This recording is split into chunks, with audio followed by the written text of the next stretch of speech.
Достар, адамның мысын құртпашы деп жатамыз ғой. Мыс деген не? Үлкен кісілер айтады. Баланың мысын құртпа. Яғни, көшбасшылық қасиетін құртпа дегенді білдіреді. Ал адамның мысы биік деген адамның бойында билік энергиясымен қатар адами қасиеті бар, рухты, парасат ой, сабырлығын қоса білген, жеті қуат көзімен бірге қасиет көздерін ашып қуаттана білген адамның бойында мысы биік болады. Ондай адам кіргенде басқа адамдардың мысы басылады. Кейбір адамның жанында сөйлемек түгілі аузымызды аша алмай қалып жатамыз. Көкірек сайрап тұрса да. Яғни, ондай адамдардың мысы биік, көшбасшылық қасиеті мықты дегенді білдіреді.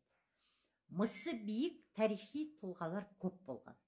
Яғни, айтқан сөзін өткізге алатын адамдарда мысы биік жандар дейміз. Ұстазым Жанат Қожамжаров мысының биіктігі сондайлық 181 мемлекет адамдарына Аллаху Акбар деп бата бергенде, қазақстандықтардан бастап шетел адамдарының өзі бісмілла деп қол жайып батасын қабылдайды. Сол адамдардың 80% мұсылман емес. Міне, қандай мықты адам шетелге барып, өз ғылымын өткізіп, үйретіп, істетіп жүр. 181 мемлекетке өз ғылымын мойындатқан қазақтың рухты жігіті Жанат Қожамжаров. Сіздер сонымен келісесіздер ме?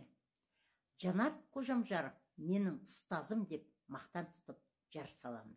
Осы сандық психологияның іргетасын қалаушы, қаншама адамның жетістігіне себепші болып жүрген Жанат Қожамжаров жасасын.